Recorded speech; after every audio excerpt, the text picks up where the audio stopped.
지난주와 아마 달라진 찬양대 자리에 여러분이 잠깐 의아해했을 것입니다. 이쪽 한 귀팅에 있다가 이 위로 올라갔는데 이 일을 결정하는데 약 5년 걸렸습니다. 제가 이 예배당으로 와서 이 예배당의 구조를 보니까 목회자가 말씀 전하는 자리가 매우 높고 멀고 권위적이다라는 생각을 했습니다.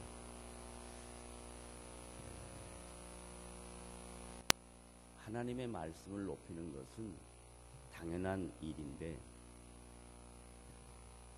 하나님의 말씀을 전하는 사람을 높이는 것은 옳지 않다라고 생각을 했습니다.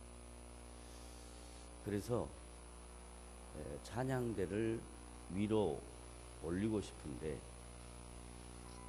전체적인 분위기가 전통적인 생각을 소위 프레임이라고 합니다. 깨지를 못하고 또 저의 의견을 잘 동의를 못하는 것 같아서 한 주간 중국 사역을 주의를 빼고 다녀온 후에 각오를 했습니다. 하나님의 자리에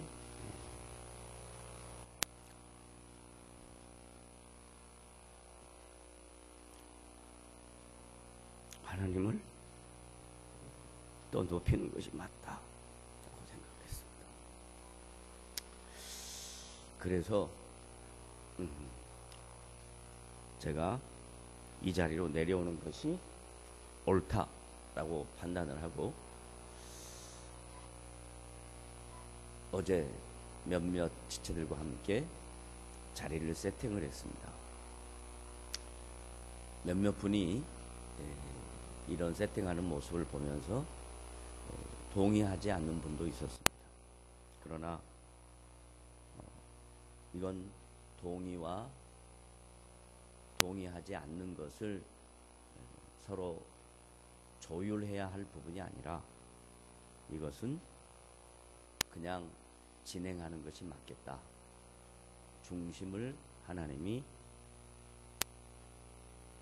인정하시리라 라고 믿고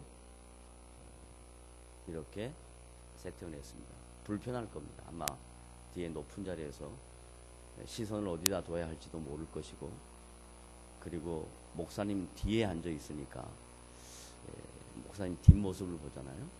저의 뒷모습 여기 보면 머리가 좀 빠져 있습니다. 그래서 목사님의 뒷모습을 볼 수 있어서 불편할 텐데 그럼에도 불구하고 본질을 더 중요하게 생각하는 것으로 이렇게 예배당의 구조를 바꾸어 보았습니다. 양해하시기를 바라고 동의해 주시기를 바랍니다. 동의하시면 아멘 하십시오. 오늘 로마서 14장 7절 8절 2절입니다. 이 2절 말씀을 보면 이 말씀을 읽는 성도도 이 말씀에 대하여 부담감이 생깁니다. 그리고 이 말씀을 전하는 사람은 마치 비장한 각오로 죽느냐 사느냐에 대한 삶의 본질을 설명하는 내용이기 때문에 전하는 사람도 비장하게 전할 수밖에 없는 것이고 듣는 사람도 굉장히 무겁게 들을 수 있는 내용입니다.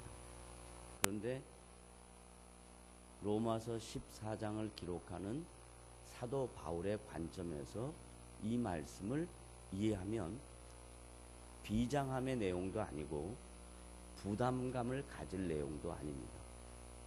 어떤 내용이냐면 로마 교회 안의 성도들이 신앙생활 하는데 신앙생활의 가장 중요한 삶의 원리인 모든 사람도 동일하게 사는 일반적인 가치 혹은 일반적인 삶, 그게 뭐였냐면 음식에 대한 문제였습니다. 그리고 날에 대한 개념입니다. 음식보다 날은 더 발전적 개념입니다. 그런데 하나 더 넘어가서 이제 음식 먹으면서 사는 날, 살면서 출생과 죽음, 이게 다 연결되는 부분입니다. 그렇게 이 말씀을 이해하기 시작하면 비장함의 각오도 필요 없고 부담감도 필요 없습니다. 이 말씀은 기독 신자가 가져야 할 신앙의 본질적인 문제입니다. 그 본질적인 문제는 뭐냐면 인생은 누구나 이 세상에 태어납니다. 그걸 출생이라고 하죠. 시작이라고 합니다. 그래서 그걸 오늘 본문 말씀에 사나라는 표현을 썼습니다. 그래서 생명의 근원이 하나님께 있다라는 이야기입니다. 그 다음에 죽으나, 이 말은 생명의 끝도 마지막도 하나님께 있다라는 이야기입니다. 우리는 이 문제에 있어서 젊은 남녀가 사랑해서 결혼을 하고 가정을 꾸미고 아이를 낳으면 이게 생리적인 문제이거나 아니면 육체적 결합으로 인해서 생긴 사랑의 산물로 아이를 생각합니다. 이건 세상 사람들의 가치입니다. 예수 믿는 사람들의 가치는 남녀가 사랑하고 결혼하고 가정을 꾸며서 아이를 낳으면 그건 사랑의 선물이 아니라 하나님이 우리에게 맡기신 하나님의 기업입니다. 하나님이 우리에게 맡기신 하나님 나라를 이루는 일에 쓰임받는 복된 일꾼들입니다. 그러니까 내 자식이 아니라 사랑해서 얻은 결과가 아니라 하나님이 그 인생을 이 세상에 보내실 때 하나님의 나라와 하나님의 기업을 이을 자로 나에게 맡기셨다, 이렇게 생각을 해요. 그게 인생의 시작, 삶의 근원이 하나님께 있다라는 거예요. 이렇게 정리를 하면 가정 안에서 생길 수 있는 부모와 자식 간의 관계가 많이 회복이 될 수 있습니다. 부모는 자식에게 대하여 막연한 기대가 있습니다. 그리고 자기가 이루지 못한 것에 대하여 대리만족으로 자식을 통해서 뭔가 얻어보려고 합니다. 이런 생각들은 다 성경적인 생각이 아닙니다. 한번 따라하겠습니다. 자식은 하나님께서 나에게 맡기신 하나님의 기업입니다. 이 정리를 해야 합니다.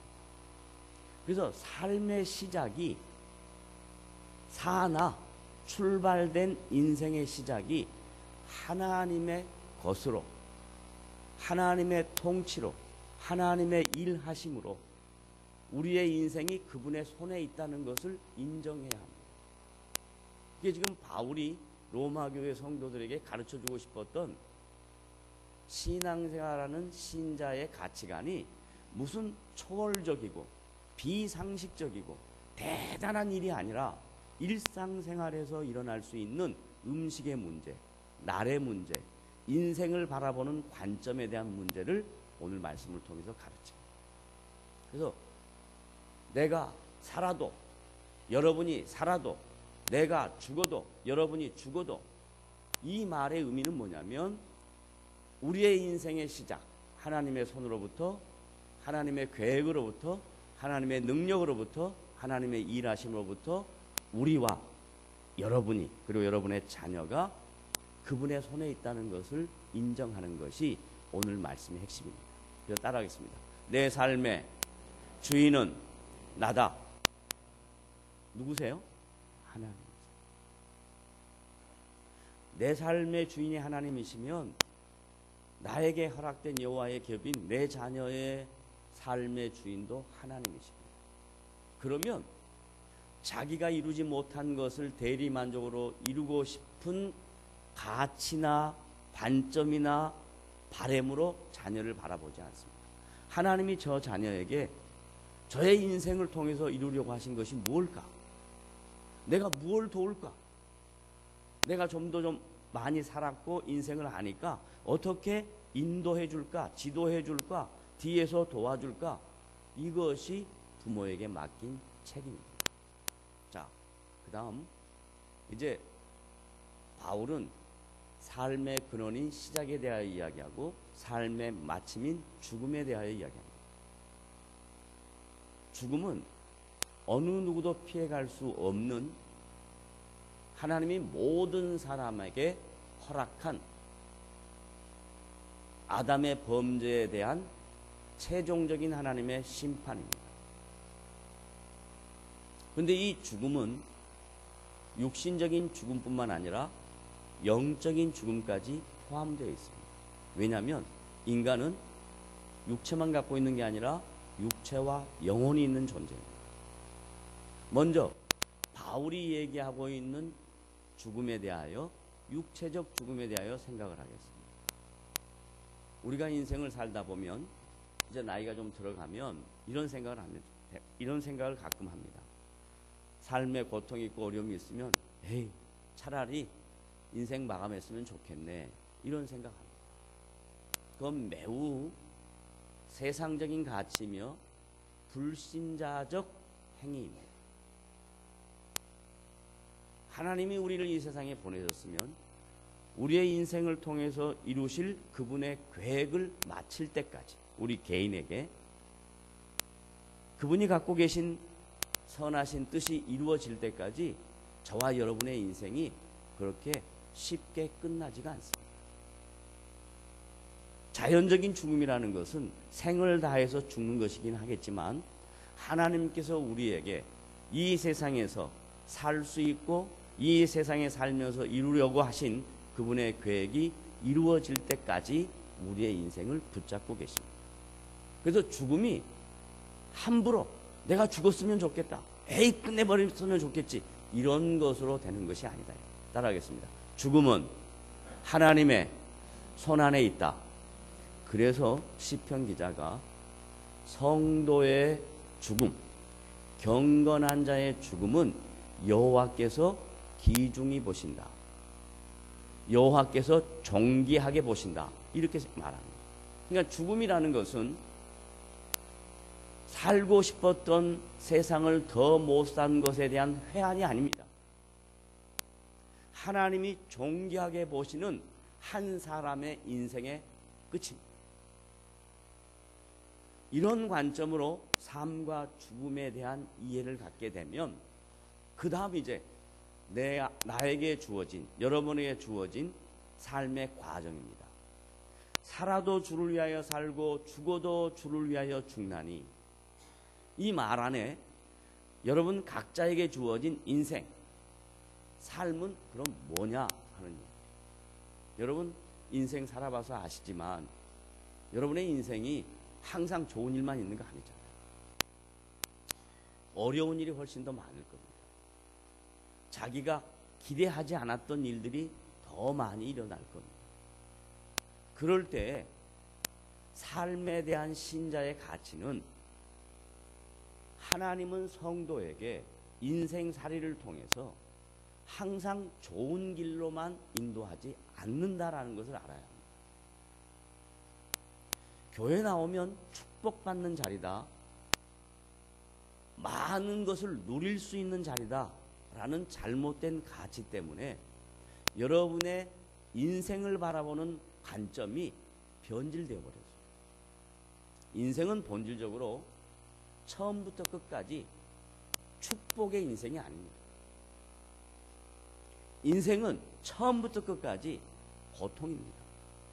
왜냐하면 하나님께서 하나님의 형상으로 지음받은 아담과 아담의 갈비뼈에서 추출해서 동일한 형상으로 만든 하와에게 하나님께서 인생이라는 과정 중에 그들에게 허락될 일들을 설명했습니다. 그 허락될 일이 뭐냐? 남자는 땀을 흘리며 수고하는 것입니다. 땀 흘며 수고하는 것이 사실은 즐거움인데 죄로 말미암아 범죄한 인간에게 있어서 땀 흘며 수고하는 것은 고통입니다. 그러니까 다른 말로 말하면 모든 남성들은 자기에게 주어진 인생이 고통의 연속이다라고 생각하면 하나도 틀리지 않습니다. 여인에게는 거기다 플러스 해산의 수고를 갖게 했습니다. 아이를 낳으면서 이 일이 얼마나 큰 진통인가 아픔인가 알게 하셨습니다. 그래서 여인의 인생 속에 남자가 겪지 못하는 또 다른 하나의 아픔을 추가했습니다. 그게 하와가 아담을 범죄케 한 하나님의 징계. 하나님께서 하와에게 또 다른 하나의 아픔, 고통을 줬습니다. 그게 산고입니다. 고통입니다. 다른 말로 말하면 인생은 고통의 연속이다 라고 생각을 하는 것이 신자가 인생을 이해하는 본질적인 가치입니다. 그런데 그 고통을 혼자 여러분 각자 개개인에게 맡기지 않았습니다. 그 고통을 우리 주님이 친히 우리를 위하여 우리를 사랑해서 십자가 위에서 지셨다고 말씀합니다. 그래서 이 십자가의 사랑은 모든 인간에게 있는 고통의 문제를 해결하는 유일한 수단입니다. 이 십자가는 모든 인간에게 있는 죄의 문제를 해결하는 유일한 수단입니다. 그래서 고통으로 인하여 생긴 죄의 결과가 예수 그리스도의 십자가의 사건으로 다 해결될 수 있습니다. 그러면 이제 예수를 믿고 십자가의 구원의 은총을 입은 성도에게는 살아가는 인생 속에 고통이 없는가? 그러지 않습니다. 그 고통은 또 다른 고통입니다. 어떤 고통이냐? 예수님께서 이렇게 말씀하셨습니다. 야, 넓은 길이 있고 좁은 길이 있다. 소위 넓은 길은 사람이 많다. 대중적이다라는 얘기입니다. 보편적이다라는 이야기입니다. 모든 사람들이 기대하는 것이다 라고 이야기합니다. 그런데 좁은 길은 사람이 적다라고 이야기합니다. 협착하다라고 이야기합니다. 그것은 좁은 길인 것뿐만 아니라 고통의 길입니다. 그 고통의 길을 뭐라고 얘기하냐면 십자가의 길이라고 해요. 그런데 예수 그리스도께서 십자가 위에서 모든 인간에게 있는 고통과 죄의 문제를 해결한 그 고통과 예수 그리스도께서 십자가에서 죽으시고 3일 만에 부활하시고 우리 예수 믿는 모든 성도에게 하나님의 자녀가 되게 하시고 난 다음에 성도로서 살아가는 신자들의 고통에 십자가의 길은 이 세상에서는 보상이 없어도 영원한 하나님의 나라의 보상이 있다라고 약속을 합니다. 그래서 예수 믿는 사람들의 가치는 현세적 가치만 바라보는 것이 아니라 내세적 가치를 바라보는 것이 신자의 가치관이라는 것을 믿으시기를 바랍니다. 예수 믿고 축복받고 물질 많이 누리며 즐겁게 잘 살자라는 것이 신앙의 내용이라면 복음은 대중적인 것이어야 되고 많은 사람들이 가는 것이야. 그런데 예수 믿고 구원받고 하나님의 자녀가 되어서 성도로 살아가는 길은 협착한 길, 어려운 고난의 길입니다. 그 어려운 고난의 길 가운데 어떤 사람은 자기의 생명을 과격분자들한테 조롱을 당하며 예수님처럼 십자가 위에서 돌아가신 예수님처럼 차명을 당하는 그런 고통의 길도 있습니다. 우리가 신앙생활하는 성도로서 함께 이 마지막 때 종말의 신앙을 살아가고 있는 하나님의 백성으로서 그걸 남의 일로 생각하지 마십시오. 그걸 남의 일로 생각하니까 여러분은 어떻게 살고 싶냐면 그 사람의 일은 그 사람의 일이고 나는 예수 믿고 복 받고 많은 물질을 누리며 즐겁게 살았으면 좋겠다 하는 이 세속적 가치관이 여러분의 마음속에 다 들어와 있습니다. 그래서 교회에 와서 얻고 싶은 게 뭐냐면 마음의 평안입니다. 교회에 와서 얻고 싶은 게 뭐냐면 내가 어떻게 하면 잘 될까 하는 잘 되기 위한 수단과 그 수단을 이루기 위한 목적으로 신앙생활을 한다면 이것만큼 안타까운 것이 없습니다. 신앙생활은 그분이 걸어가신 길을 쫓아가는 겁니다. 그분이 우리에게 요구하시는 그 길에 대하여 반응하는 겁니다. 그리고 그 반응하는 것을 통하여 하나님은 영광을 누리시는 겁니다. 그리고 그 영광을 누리시는 그 하나님은 우리의 삶을 통하여 주변에 있는 사람들에게 복음이 무엇인가를 설명합니다. 그리고 하나님의 나라를 이루어갑니다. 이것을 오늘 사도 바울이 로마서 14장 7절부터 8절에 그렇게 말합니다. 우리가 살아도 주를 위하여 살고 죽어도 주를 위하여 죽으니 그러므로 사나 죽으나 우리가 주의 것입니다. 산다는 것과 죽는다는 것이 한 번에 끝나는 게 아니잖아요. 시작과 끝이 있다면 그 과정 속에서 엄청난 일들이 우리 앞에 있을 텐데 그 엄청난 일들 앞에서 어떻게 반응할 것인가 하는 것은 성도 각자가 자신에게 주어진 삶 속에서 하나님과 인격적인 만남과 교제를 통하여 자기가 선택하고 판단하고 그 길을 걸어가는 겁니다. 신앙생활은 누가 자신의 인생을, 자신의 삶을 대신해 주지 않습니다. 왜냐하면 신앙은 인격적이기 때문에 그렇습니다. 자기가 하는 겁니다. 저에게 이런 분이 있어요. 목사님, 저는요 천국 갈 수 있어요. 그래요. 그래서 어떻게 천국 갈 수 있다고 확신합니까? 우리 마누라가요 매일 새벽마다 나가서 새벽 기도하기 때문에 마누라 등에 옆에서 갈 수 있어요. 그거 아닙니다.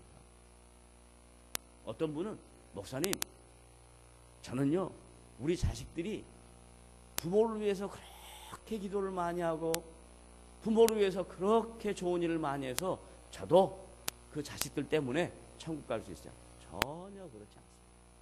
신앙은 개인적인 것이고 인격적인 것이고 각자 하나님과 살아계신 하나님과 자기 개인과의 관계입니다. 따라하겠습니다. 신앙은 살아계신 하나님과 나와 인격적 관계입니다. 그렇습니다. 그래서 바울이 그 인격적 관계를 설명하기 위해서 로마 교회 성도들에게 오늘 본문 말씀을 통해서 14장 처음에는 음식에 대한 문제가 교회 안에 갈등이 있다. 그걸로 인해서 서로 비판하고 판단하고 정죄한다. 그 다음에 음식이 좀 더 지나가면 날이 된다. 날. 월삭을 지키냐, 안식일을 지키냐, 절기를 지키냐 이런 것 갖고 교회 안에서 갈등이 생긴다. 그 다음에 이제 좀 더 나아가면 인생이라는 본질적인 문제를 어떻게 이해하느냐에 따라서 그 당시 로마 사람들은 다른 나라를 정복하고 다른 나라를 정복한 다음 수많은 탈취물들을 가지고 와서 자기 만족을 위하여 즐겁게 살았습니다. 아마 전 세계에서 로마 사람들처럼 그렇게 즐겁게 산 사람들은 별로 없을 겁니다. 오랜 역사 동안 다른 나라를 침략하고 거기서 빼앗은 것들을 가지고 자기들의 유익을 위해서 즐겁게 살았습니다. 근데 바울은 그런 로마 사람들에게 예수 믿고 신앙생활 한다는 것이 무엇인가? 너의 삶의 시작과 끝이 그분의 손 안에 있고 너의 삶의 과정이 협착한 길을 가는, 좁은 길을 가는, 주님을 따라가는, 주님을 닮아가는 그것이 바로 신앙생활이다 라고 가르치고 있는 거예요. 이것에 대하여 바울과 약 600년의 시차를 두고 살았던 하나님의 언약 백성들의 선지자인 에레미야 선지자가 있습니다. 에레미야 선지자는 별명을 갖고 있는데 그 백성들의 영적인 참담함을 보면서 너무 가슴이 아파서 마음이 너무 고통스러워서 하나님께 눈물로 기도하는 선지자였습니다. 그래서 에레미야 선지자의 별명이 눈물의 선지자입니다. 그 선지자가 에레미야서를 썼고 에레미야 애가서를 썼습니다. 애가라는 말은 눈물을 흘리며 부른 노래입니다. 슬픈 노래입니다. 그 슬픈 노래의 핵심이 뭐냐? 타락한 그 시대의 영적 상태를 바라보고 자기가 하나님의 종으로서 너무 고통스러워서 그들을 위하여 대신 눈물을 흘리며 하나님 앞에 기도하는 노래가 애가입니다. 거기 보면 3장 22절 23절만 오늘 여러분 앞에 띄워드릴 텐데 그 앞에 이런 내용이 있습니다. 어느 정도로 고통스럽냐면 예루살렘 성이 하나님의 선민들이 살고 있는 그 장소가 하나님의 통치 장소가 다른 이방 백성 바벨론에 의해서 철저하게 짓밟힙니다. 그렇게 짓밟힘을 당하고 있는데도 불구하고 하나님의 선민들인 하나님의 언약 백성들이 하나님 앞으로 돌아가려고 하기보다는 더 세속화되는 모습을 보고 안타까워합니다. 눈물을 흘립니다. 그러면서 그들의 실상을 씁니다. 오늘 아침에도 고초가 있고 오늘 아침에도 담즙이 있고 우리의 인생 속에 수도 없이 많은 고난이 있는데 이 고난 가운데 살고 있는 하나님의 언약 백성들이 있는데 하나님 어떻게 하면 좋습니까? 좀 도와주십시오. 어떻게 하면 좋습니까? 하나님 좀 도와주십시오. 그렇게 기도하다가 에레미야 3장 22절 23절 말씀을 통해서 하나님의 음성을 듣고 하나님이 위로하시는 그 위로하심을 듣고 다시 새 힘을 얻은 내용이 있습니다. 그게 에레미야 3장 22절 23절 찾으셔서 다 같이 함께 읽어봅니다. 에레미야 3장 22절 시작.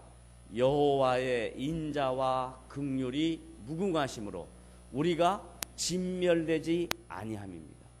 지금 진멸된 상황에 놓여 있습니다.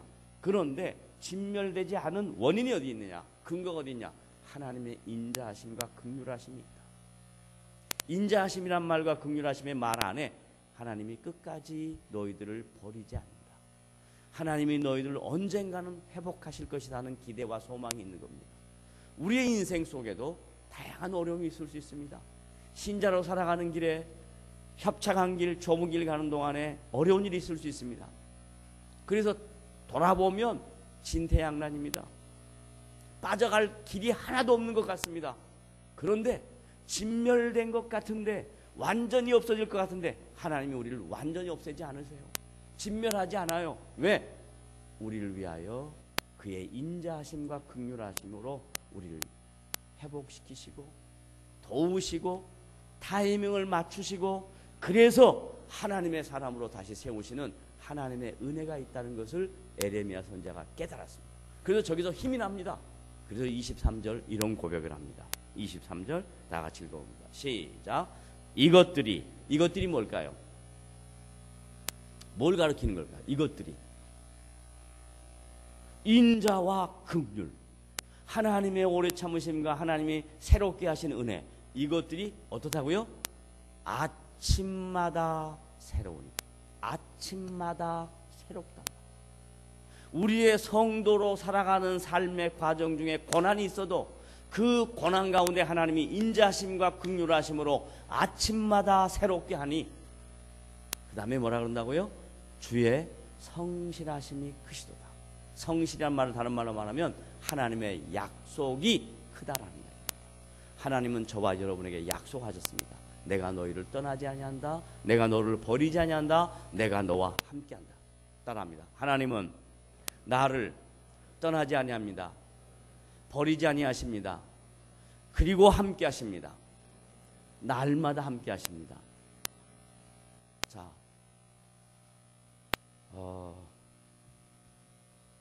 제가 23년 동안 중국 선교라는 명목으로 동북 삼성을 기점으로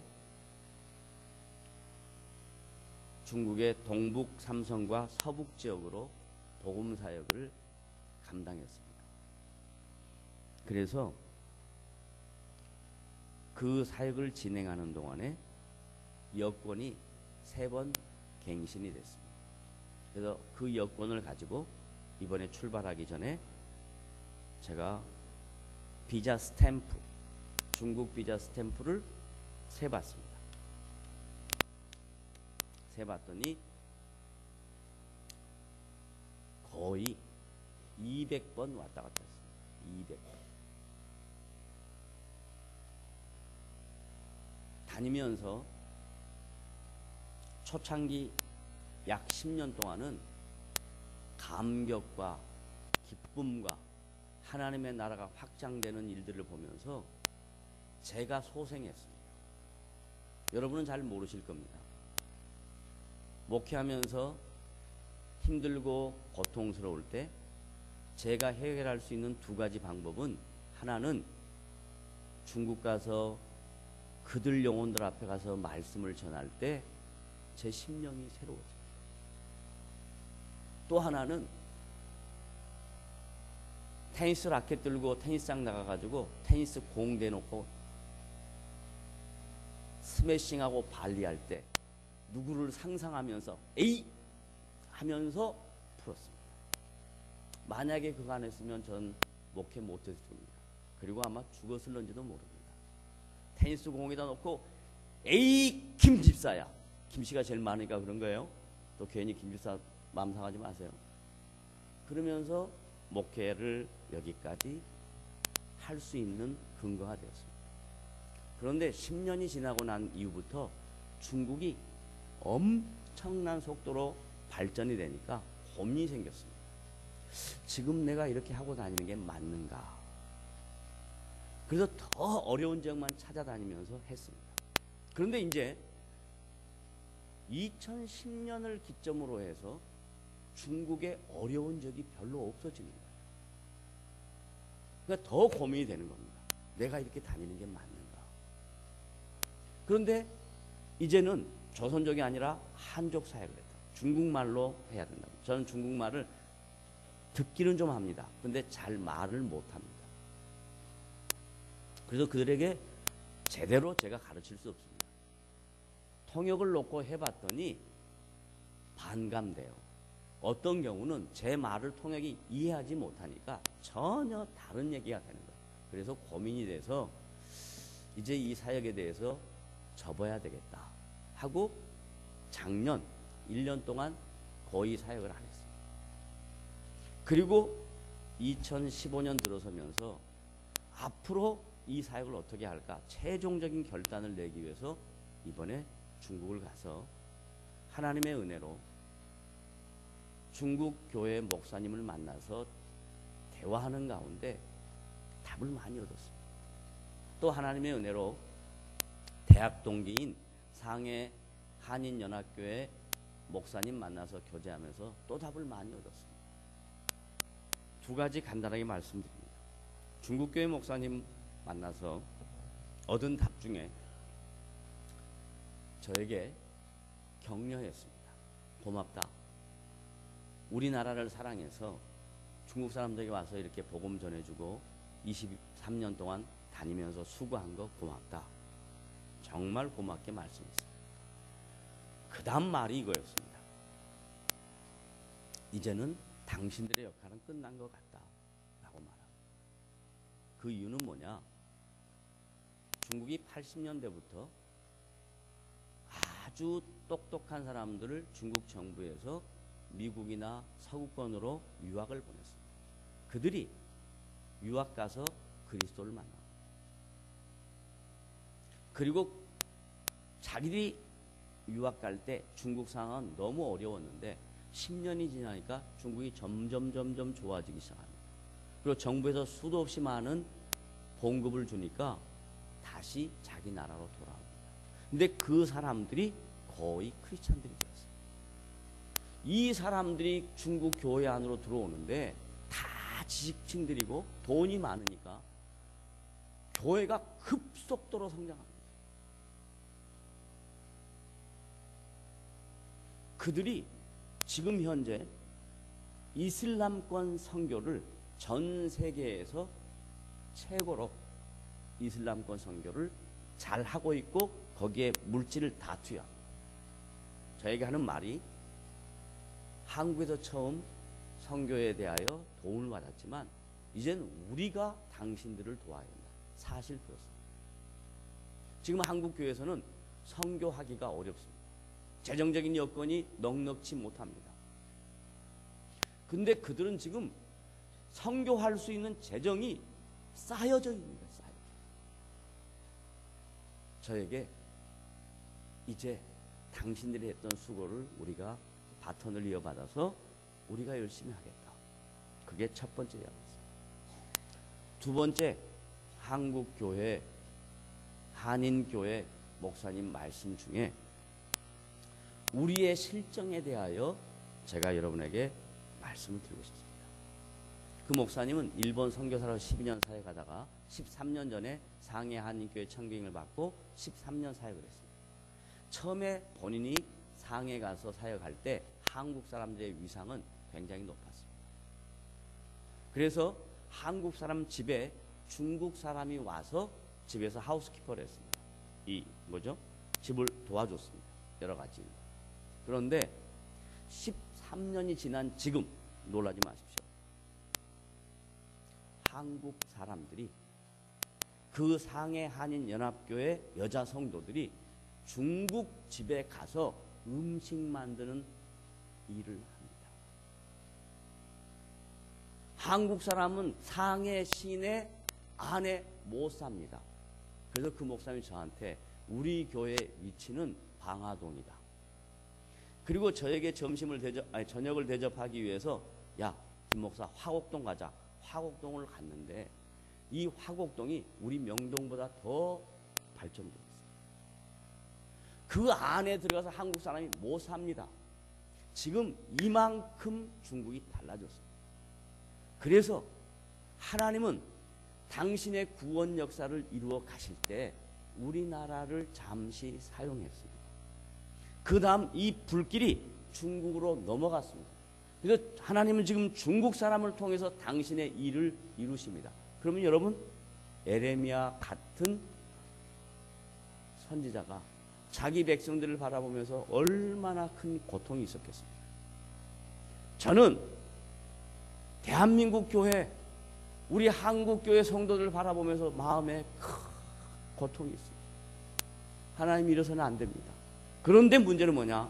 오늘 말씀처럼 주의 인자하심과 긍휼하심이 크므로 우리를 진멸하지는 않을 것이고 우리를 통해서 다시 하나님의 은혜가 아침마다 새로워서 주의 약속하신 이 약속이 우리 민족과 이 한국교회를 통해서 여러분의 인생을 통해서 다시 회복되기를 소원합니다. 개인적으로도 그렇게 되시기를 바랍니다. 뿐만 아니라 우리 개인이 모인 공동체인 교회가 정신을 차리고 제발 세속적인 가치와 기준으로 잘 먹고 잘 사는 것에 축복받는 것에 눈독 들이지 말고 고난의 길을 간다 할지라도 그 고난의 길 속에 하나님이 나와 함께 하신다는 것을 믿으시고 담대하게 승리하시는 복된 성도들이 되시기를 바랍니다. 이게 오늘 우리에게 주시는 사도 바울의 로마서 14장 7절부터 8절까지 말씀이에요. 살아도 주를 위하여 살고 죽어도 주를 위하여 죽는다. 따라하겠습니다. 살아도 나를 위하여 살고 죽어도 나를 위하여 죽는다. 그러므로 사나 죽으나 내가 내 것이로다. 주의 것이로다. 그 머릿속에 여러분의 심령 속에 이 말씀 담고 가시길 바랍니다.